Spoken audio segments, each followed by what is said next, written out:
Brought to you by Lacrosse Extras. This is The Player and the Journalist. I'm your host, David Vick. Since 2019, I have been covering women's lacrosse as a journalist.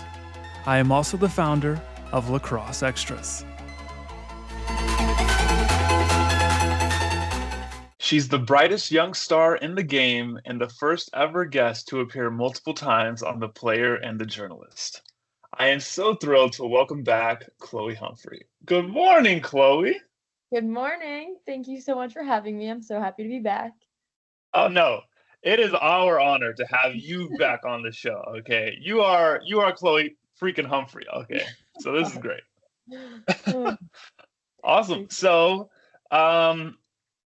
just real quick before we get into the questions, the season is, flowing through. You're killing it. Your team is killing it. How are we feeling at this point of the season? We're feeling great, honestly. We're 7-0, so can't ask for a better start than that. But it's been really exciting just to be back out there and feel what it's like to be on Dorrance Field and alongside all my teammates who I was on the sideline with last year. It's truly an incredible feeling, and I just can't wait to see what's in store for this team. Awesome. It's great to see your smile as you talk about it, because that it's just we know you love lacrosse, but it's just great. It's great to see it. So awesome. So you first appeared on a podcast back in August of 2023. So a lot has happened since then. No, just a baby. Yeah.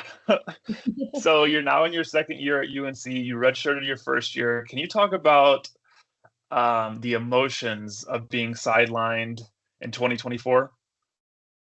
Yeah, obviously it was devastating. I mean, 10 days before our first game, I was told that I would have to take the entire year off for a stress reaction. So it wasn't even a fracture. But the first thing this doctor said to me, sometimes this injury can be career ending. And I was like, okay, I'm not screwing with a career ending injury here. If I have to take my freshman year off, so be it. But obviously it's hard not to be there for your team in the way that you wanted to, be on the field. So I think that stunk, but I honestly think that everything does happen for a reason. That's my biggest motto, especially with all my injuries. But it taught me so much, not only about this team, but just what the whole other side of what lacrosse has to offer, the relationships you build. And it made it so much easier. I hate to say this, but it made it so much easier having so many people in the same situation as me on the sideline with me. I think Brooklyn Walker-Welch and Kaylee Harden were the first, and then, Marissa White joins. And it's unfortunate to see that list building, but the support that we had for each other just got us through this insanely difficult time mentally. For sure. Yeah. Last year was definitely a crazy, crazy season for injuries, but now I believe all of you are back. Sophie Student's back as well. Everyone's back. So it's great. And also, your sisters are back. We're going to get to them in a little bit. Okay. Shout out to Nicole and Ashley. We love them. Although I haven't interviewed Ashley yet. I've interviewed 2 of the 3. So we got to get Ashley. We got to figure something out there. We'll be up for it. Awesome. So kind of moving on into the off season, how did missing 2024 fuel your off season work and your preparation going into 2025? It's definitely a difficult situation because I'm someone who will go until you tell me I can't anymore. So I kind of had to work smarter, not harder, in a sense. The doctor said that was going to be my new motto because I just worked too hard. And as that's a coach's dream, but until it bites you in the butt. So I had to kind of change how I was training. I think obviously still I'm not able to do as much extra practice as I'd like to. There are definitely things that could be sharper, but I want to be on the field. That's my biggest priority. It's no longer playing to my best ability, but because none of that can happen if you're not on the field. So I think just resting more is my priority, which is funny. But it's been a lot. Nicole had a foot injury, obviously, so we've been in the same boat. When I want to do those extra reps, she's like, no, we're resting today. I'm like, okay. So it kind of just has changed how I train.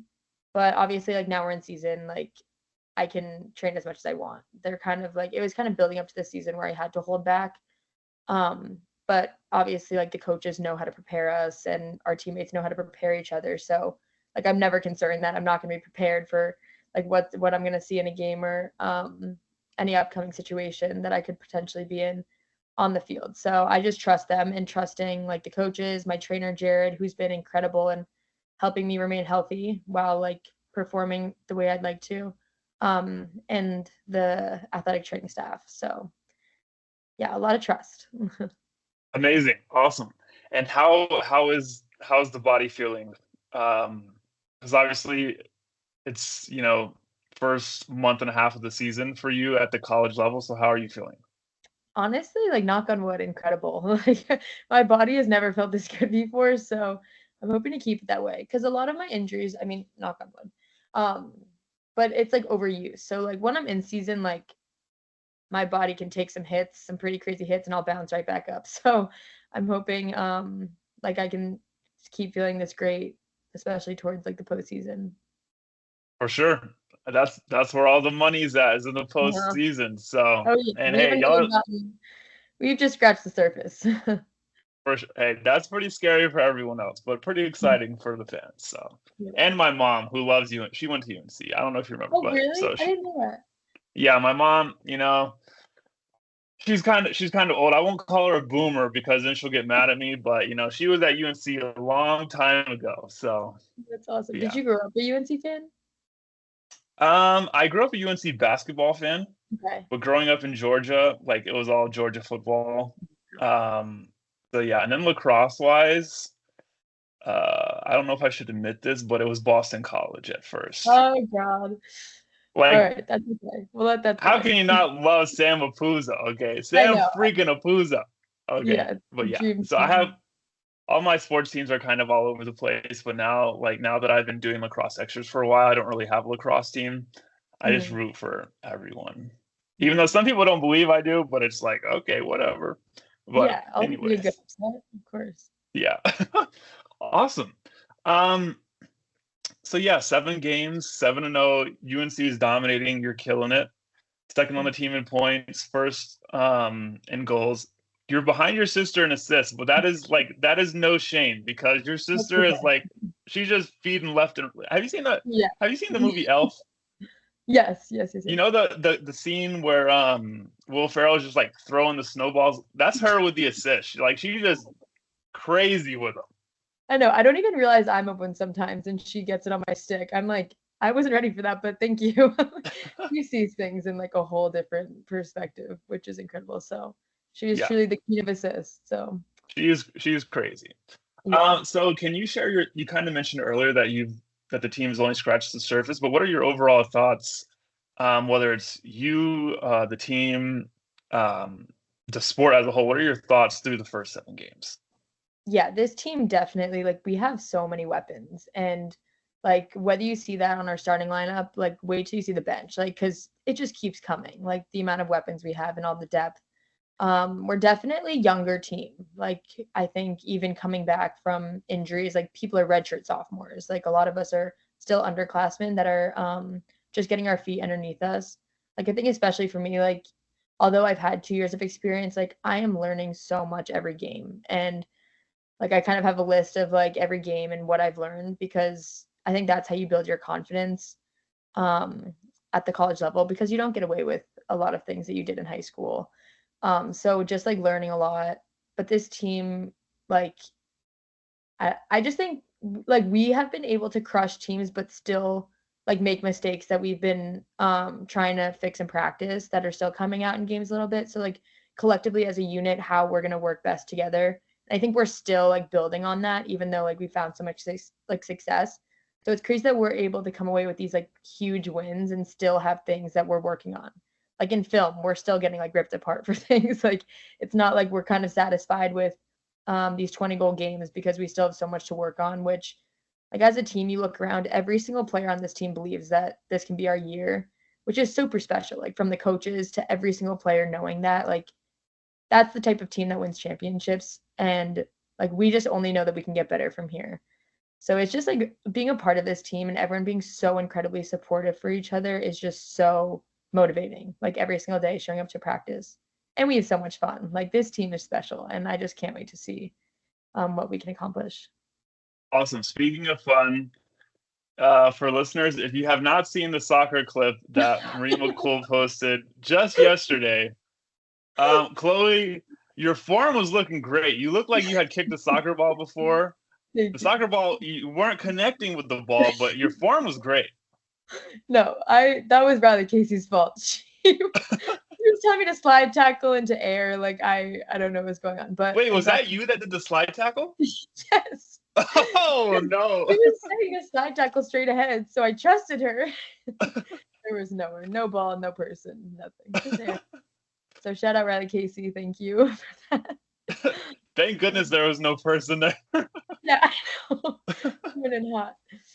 Yeah, I almost commented like whoever the person slide tackling is the real MVP because they were like so confident. It was you. It was great. That's great. They didn't even get Riley Casey threw me in goal next, so I was playing goalie blindfolded. Okay. With people shooting at me. So we need some more footage. We need some more footage from Marie on this. That was the best part of my day yesterday. That was great.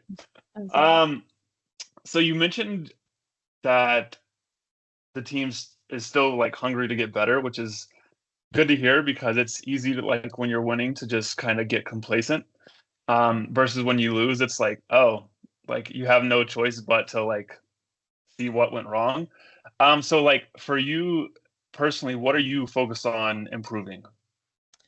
I think like I'm a player who loves to play fast, and I also in high school, like I had the same problem. Lisa Lindley, my high school coach, will laugh about this, but she's always just like, slow down, like let the game come to you. Because I just love making something out of nothing. Like that's kind of what I pride myself on. So learning about like the tempo of college lacrosse and like with the shot clock too, it's like you don't want to go because I'm always looking to go with like 70 seconds left on the shot clock. I'm like, let's do this. Which I think the coaches do support. Like they love that we play fast. But just like learning the tempo of the game and like not constantly just like because the ball is gold in college. Like every possession matters, and that's what it's gonna come down to in these big games. So just like learning tempo of the game, obviously like my writing, I've gotten a bunch of cards, so I'm definitely done getting cards. That's also like something I've been working on. And just like connecting with my unit. Everyone individually can beat their girl 1v1. I mean, I think every player on our attack can do that. But now we're playing zones, so it's a lot more team-oriented offense. Like you can't just take a 1v1 and like pass off of that. So just learning like multiple steps ahead of a play when it's developing rather than just like kind of like dodging, hitting the first play you see. Because they say like I love to go look for the home run plays. That's just like naturally like how I've been playing my whole life. So just like moving it behind, like hitting backside. So just like learning those kind of concepts is really important, I think, for like our team to succeed. Because obviously, like I want to do whatever I can. I've been watching a ton of film because like I want to do what I can do best to contribute to my team success. Like, so that's it, like what it comes down to, and that's what I've really been focusing on all fall and spring. Awesome, very cool. So I did skip one question on accident. Okay, so going back to your collegiate debut, you're standing on the 8-meter before the ref blows the whistle. What's going through your head? Obviously, it ended up being your first career goal, but like, what's going through your head in that moment? There was actually no thought in my head. Like I got the 8-meter call and I was like, give me the ball. Like I'm about to rip this. So like I wasn't really thinking like oh, this is my first collegiate goal. Like it kind of just brought me back to like the last time I was on a lacrosse field, which is crazy that it was like I think it was 600 and something days since I had played in a game. Yeah, since my state championship senior year. So it's just crazy that like I waited that long. But my first instinct was just like, let me get this in the back of the net. Like it was and so you did. I know. I was like, this is it. Yeah, it was just so like such an exciting feeling. I think like that game I was like my nerves. I definitely was nervous. I don't usually get nervous for games, but it was my first game back and all eyes were on UNC and how we were going to perform. So it was definitely nerve-wracking, but in that moment I was like I'm finishing this. So exciting. Well, I hope you keep getting back to the 8-meter because it's something special. It's just not for the goalies, of course. God rest their souls, okay, but like for the fans, it's great. So Sweet. Okay, so kind of a random question. What is your pregame routine? And so what I'm really asking is Chloe Humphrey superstitious? Okay, I'm actually not. Like, I might be the least superstitious person you'll ever meet. I'm trying to get into a routine. I think, like, I definitely want a pregame, routine, but all I have to do is wear a right and left sock, and that's it. And they're But the low socks.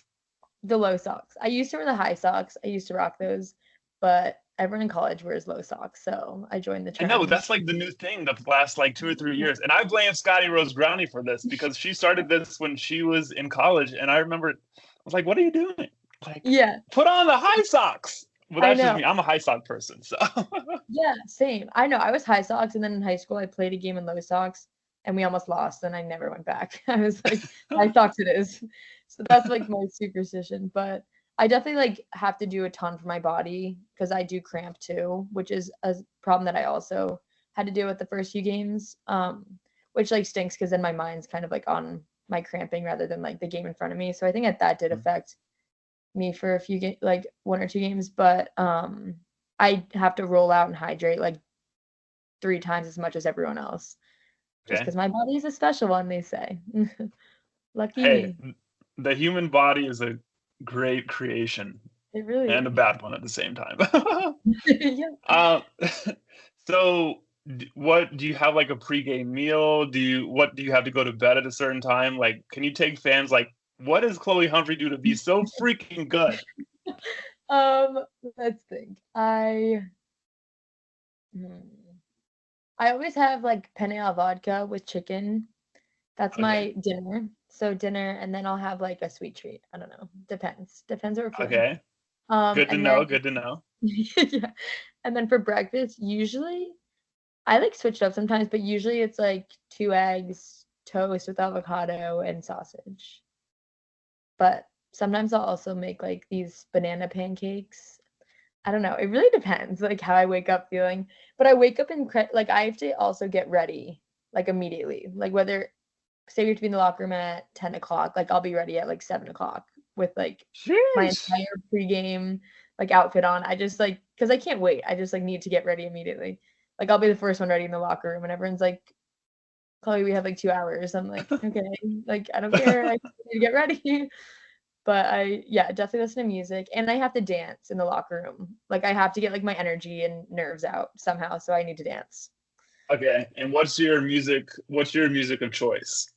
Ooh, it's like I honestly love like all music, but before a game, like I'll do anything EDM or not like insane EDM, but like pop music with a pulse, that type of thing. With a pulse. Okay. There you now the fans know the secret to the success. Okay. Uh-huh. Avocado with toast, some Mhm, banana pancakes, mhm. ready super early, some EDM with a pulse.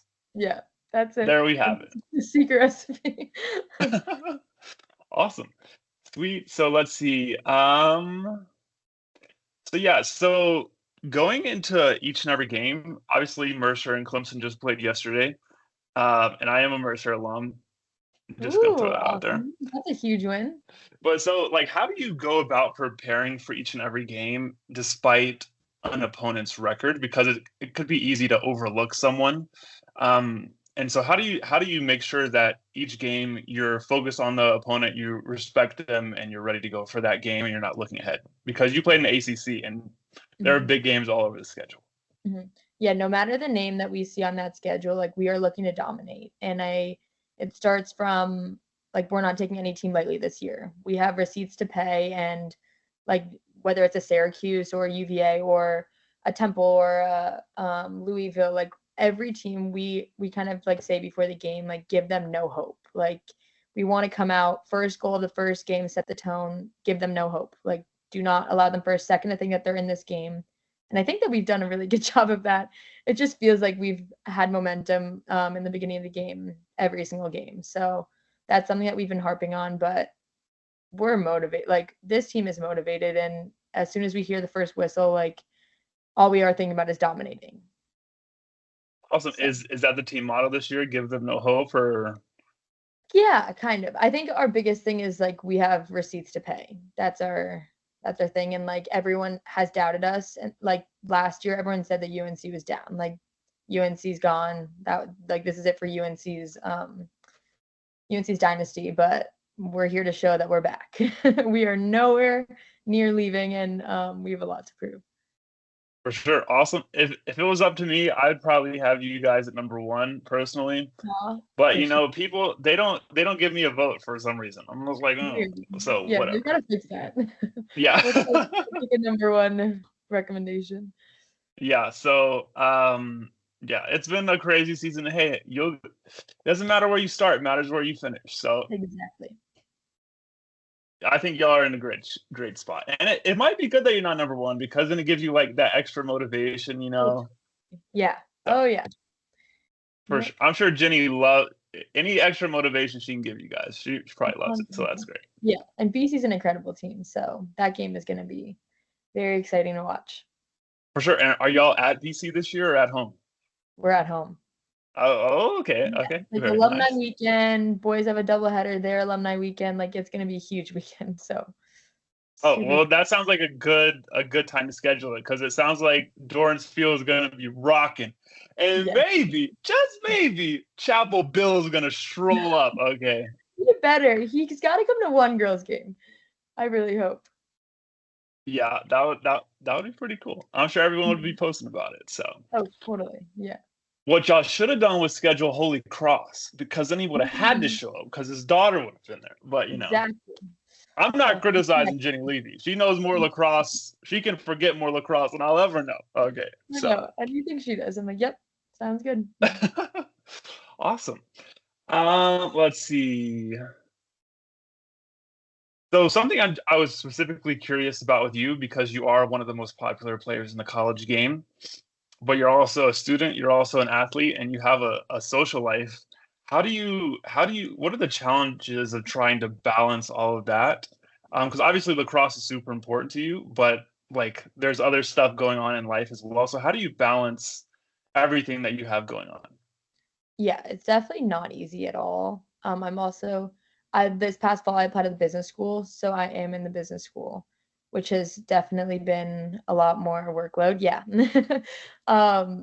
But my mom hates me for saying this, but lacrosse has always been my number one priority. Like I always try my hardest in school, but lacrosse has my number one spot. So I think it's just important to like get your priorities straight and like what you want to make of your college experience, because like I want to get the best academic experience along with a national championship. So that's definitely been important to me. Like I remember my mom told me when I was younger, like, okay, look at the top 10 schools, or maybe it was top 5. She said, pick the best one. So I looked at it and I was like, all right, like UNC is the best academic school in these top 5. So that's where I want to go. Like this school just offers everything, like socially, academically, lacrosse wise. Like you can't ask for it better than what UNC provides for me. But you just have to learn how to use your time, because you don't get a lot of time for yourself. So you definitely need to also fit in time for like your hobbies and what you want to do in order to kind of get that like complete experience, because you don't want to like lose yourself in all of the workload with lacrosse and school, which is hard, but we manage. Awesome. Well, thank you for taking us kind of behind the scenes. I was super curious about that, because obviously it's hard for anyone, but then as like you're one of the best players in the country, you're one of the most popular players. So I was just curious. So thank you for kind of taking us behind the scenes on that. Mm-hmm. Let's see. Oh, so another random question. I'm all about those random questions. So you're from Connecticut and you're living in North Carolina. How is that? Have you gotten adjusted to it? No offense to Connecticut. I'm not trying to say anything, but North Carolina is a little bit different. It definitely is. The first thing I'll say is the people are nicer. Like that is the one thing. Everyone who comes down here from visiting from Connecticut, it's always like the people are so nice. You don't get the New York edge. But like the weather is incredible. I mean, it's definitely like a completely different life down here, but it's like this is a perfect place I'd want to go to college. I don't know if I would stay here necessarily. Like I do love the Northeast and I love like Connecticut in that area. But this is like the perfect place that I want to be right now, like for college. And I mean, it's like 75 and sunny over our spring break. I was like, I don't even need to be in Florida right now or wherever everyone's going. I'm like, this is perfect. But it's so much fun. And I haven't we actually haven't ventured out enough to like Raleigh and Wilmington, all those places. So I think that we also need to venture out more when we have time. But For sure. it's awesome. Awesome. And also the New York Edge part is funny that you mentioned it that way. When I was at Mercer, one of the players, she was from Pennsylvania, and I can't say exactly what she said because this is a family-friendly, platform. But we were at practice one day, and she was like, "Why are all these people holding the door open for me?" And I'm just like, No, "That's what we do." It's little things like that you're just like, you don't get that in Connecticut. Yeah. Yeah. So these people, and you get some like Southern accents. It's awesome. But Yeah. anytime like I ask someone where they're from, I don't think I've ever received an answer that wasn't from North Carolina. Like everyone here is from North Carolina. So that even makes it more special. It's not like a bunch of New Yorkers placed on this beautiful campus. Mhm. It's like you actually get the North Carolina culture and like all of that stuff, which is so fun. And they're For so sure. nice. Easy to make friends. Also, yes, speaking of North Carolina culture, have you become a NASCAR fan? Because NASCAR is pretty big in North Carolina. So I'm just curious. If you haven't, No, that's fine. I haven't. I haven't gotten to any NASCAR, unfortunately.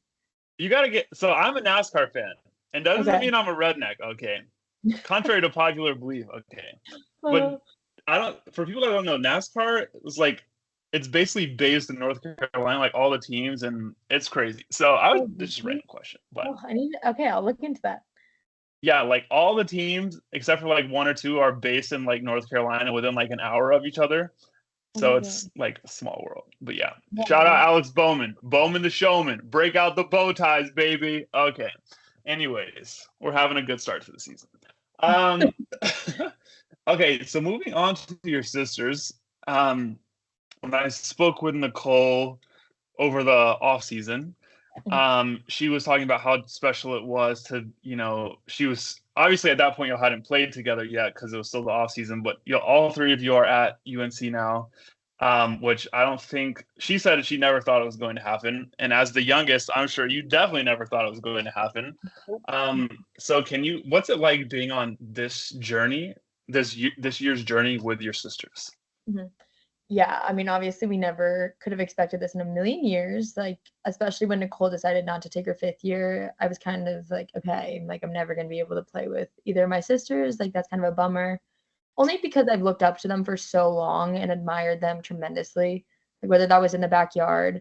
I was definitely like younger, so while they were kind of in high school together playing, I remember like I would kind of be like peering through my window in the backyard, like looking at what they were doing, but I never wanted to go out there and make a fool out of myself. I was like, I can't go out there and be like the worst one out there.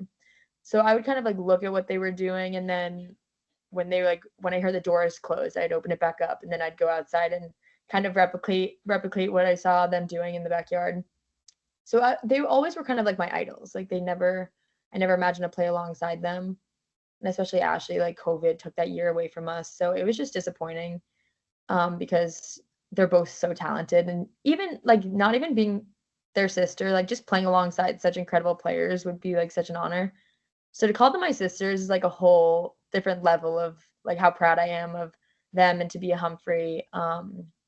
And just like the way that they carry themselves. They're such incredible people along with players. So it's just like awesome to share this experience with them and learn so much from them every single day. Awesome, for sure. So yeah, it's great to see Nicole back. And Ashley, when I was preparing for this podcast, I saw this stat, which is she's shooting at a 70% clip. Mm-hmm. How is that even possible? Like sharp shooter. And she's got like 1 million assists to go. Like she's crazy. So, I know, because in a good way. Just a passer, but it's like no, she can go to goal. Like yeah, you gotta be ready for both. For sure. So how competitive are the three of you with each other? Whether it's at practice, doing stuff off the field, how competitive are the three Humphrey sisters? I think individually we're extremely competitive, but never towards each other. Like I've never like had so much support in my life from sisters that like, because I'm sure sisters compete against each other. Like that's definitely a hard pill to swallow for some people. But the reason that we're all at North Carolina is because we've never like taken anyone's success like as a jab at our own. Like we all are just very satisfied with the abilities that we have and what we bring to the table. So I think that's why it's possible for us three to all be on the same team together, just because like we're so happy for each other, and like every little success that each of us has, like we celebrate it like we just won like a huge game. It's so rewarding just to have that type of support. Um, but yeah, that's Very definitely cool. a support system. But we're I wouldn't say we're competitive with each other. So no arguments in practice. There are definitely some like comments made only because we can talk to each other in like a different way. Like Mm-hmm. whereas a teammate might kind of put it in a nicer tone or a nicer way, like we definitely can go at it, but it's type of thing where it's like I want to hear the hard truth. Like I don't want it sugar coated, like just tell me straight up what I'm doing wrong. But like for the most part, I mean, I think we're able to just like kind of interpret it as just a teammate talking to us. Like especially Ashley, like she's always telling me like where I can go to. She like is constantly just like trying to better my game, which is so beneficial to me. And just like will tell me the hard truth. Like you need to be there at this time. That was wrong. Like I'm like okay, and I'm absorbing just like so much information from her. So it's really nice to have her as my first year on the field, just kind of like guiding me. Because sometimes I am running with the chicken like a chicken with my head cut off. Like I definitely like still sometimes in certain situations like don't know just because I don't have that experience. So she's like definitely there to help me and just get through those. Very cool. So I've there are a number of like sisters that play college lacrosse, and they're normally at different schools. And so, like there's one parent I follow, and her and her husband are splitting time between the schools. So what's it like Mhm. for your parents? Like you can just go out. I don't know what like if you'll have dinners and stuff, but like what's that like just to have everyone in one place, um, just during the season, which is just very not likely for sisters playing college lacrosse. Mhm. Oh my god, my parents are in heaven. Like I think this is every parent's dream of having all of their children in one place. Obviously, we have a little brother at home. Um, Yes, but we didn't forget when I spoke with Nicole. We did not forget about him. Okay, yeah, shout out Brett. Miss you, love you. Hopefully he's keeping my parents sane. But it's really weird because for like breaks and stuff, like fall break, like we're always just like, do we really need to go home? Like we basically have our like half of our family here, so it kind of just feels hmm like a home away from home, as cliche as that sounds. But like when you have two of your sisters, like it truly does feel like a home. They live together, so I can just like pop down to their apartment whenever. Like if I'm having a rough day or something, I'll just pop down there, and it's so nice to just have like someone that you can trust so much and talk to. Just it's kind of like having a parental figure here, especially for me because I'm younger. But actually them being able to see what's happening in the cross and can help you because obviously like your parents aren't at practice, they don't know what's going on. So they can actually help me from like a parental standpoint and also have that like viewpoint at practice and being able to like guide me through that. So it's been like really special just having them all, and my parents will come every single game. Like they haven't missed a game. Um so it's like awesome to have that. We have family dinners all the time. Like yeah, family dinners. Like just stuff like that that's so special to have. But it just feels like high school days when we'd all be eating together before a game. Like it's really an incredible feeling. for sure. That's just so cool. Like Mhm. I'm only 26, and that makes me smile. Now, like I'm not a boomer or anything, but like that's so cool. Yeah, Like awesome. that's like I think y'all are gonna look back on this year and be like, this was like one of the best years of our lives. Oh, Like and yeah. hey, you might have something to go with it at the end. You never. I'm not gonna Yeah. That say would it just that would just add to all this fun. But for yeah, for sure. Awesome. we all have our eye on that Um, for for sure. sure. So you have a obviously by the time this comes out, the game will have been played, but you have an upcoming game against Clemson. Mhm. Any thoughts? Yeah, I think obviously like coming off a loss to Mercer, like Clemson is an incredible team. So we're not going to take them lightly at all. Like I think that teams have off games 100%. It just matters how you show up on that game day. Like so we've got to be ready for anything. But like we said, like we take no team lightly no matter what their record is. So you'll still see our same North Carolina level, like 100%, and it's going to be such an exciting game. Another one at home, so can't wait. For sure. Awesome. Just 2 quick questions, and then we'll get you out here. I know you got to go to practice. No. Let's see. Okay. I just forgot both of them. No worries. So like the sport as a whole, like what are your thoughts? Do you watch a lot of lacrosse during the season? Is it mostly just film, or like do you enjoy to watch as a fan? Like how do you kind of go about that? Yeah, I definitely love watching lacrosse. Usually like when a good game's going on, we'll be at practice or something, but there's plenty of times where like my teammates will throw on the game in the locker room or something, and you're just like constantly surrounded by lacrosse. And a lot of film. Like they film all of our practices, obviously every game. Like sometimes you go back to a game and you kind of cringe at it, but those are the games that you're gonna learn the most from. So it's like a ton of film. And I think especially for me, like learning how the game develops and like how the college game is played, like film is like probably the most important thing for me. And Marie's door is always open. We can just go in and watch film with her whenever and kind of see like what we could have done in this situation. But I like love watching lacrosse. That's how my love for the game started. I'll always say like Ash and I would watch, and Nicole would watch like all these crazy attackers highlights. It was like the era of like Kayla Trainer, Sam Apuzzo, like Kenzie Kent, and all those legends. So it's just incredible to see how the sport's developed and how it continues to grow. Very cool. And then what are just real quick, what are your thoughts? Actually, shout out to Marie McCool's dogs. I love when she posts them. They're so adorable. So we cute. love dogs. What are your thoughts on the sport as a whole right now? There's a lot going on. There's sixes, the WLL just happened, the college game is just super crazy right now. Obviously, the top 4 have kind of been the same for most of the season, but Yale is up there, which is super awesome to see. Mercer beat Clemson. I mean, you never know, like any given day, anything can happen. So what are your just thoughts as a whole on women's lacrosse? Yeah, it is so exciting to see how much the sport is growing. Like whether that's the Ivy Leagues, like a team like Mercer coming up the ranks. And it's just awesome to see that like any game can be a good one. Because I think like at least like when I was growing up watching lacrosse, like it was the same teams dominating. And I think that that's something that's changed within the past year or two, where it's just like any team can be in the top 5 now. And especially like you want to see the Ivy Leagues in there. And like obviously Big Ten's been a good program, but now it's like Stanford and Cal are now in the ACC, and they're dominating the same way that they were in the Pac-12. So that's so exciting to see these West Coast teams also getting involved.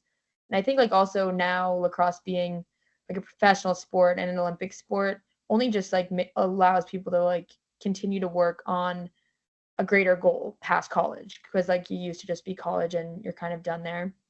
So it's just awesome to see how much the sport is growing and how the younger generations now have like trillion stars that they can look up to now on every single team in college. For sure. Also, you mentioned the Ivy League. They've been super fun to watch. I mean, Harvard just kind of got handled by Princeton, but they're having a great season. Cornell, where did they come from? Like I know. I was watching them versus Syracuse, and they were incredible. I was like, wow, like this is a really good team. There are just so many good teams that are so fun to watch. For sure. So super exciting time for lacrosse. And for us fans, we still have 3.5 more years of Chloe Humphrey. Okay. And the NCAA gives out waivers left and right. Maybe we'll get an extra year. You never know. Okay. Awesome. Well, thank you so much. Our first ever 2-time guest. So that's amazing. Woo! I'm honored. We have a few years to go. So I think we're gonna get to 3 at some point, if you haven't gotten tired of them yet. But we'll give you like a year or 2, give you a break, and then we'll come back again. Okay. So whenever. Awesome. Well, thank you so much. I hope you have great practice. Best of luck against Clemson, and best of luck the rest of the season. I'm sure you will be hearing from me. Okay. Perfect. At some point this season. Highlight of my day every time. So. Awesome. Well, thank you so much. It's great to see you. Stay healthy and keep killing it. Thank you for having me. Thank you for listening. Did you enjoy this episode of The Player and the Journalist? If so, please leave us a review and subscribe wherever you get your podcasts to help the show reach new fans.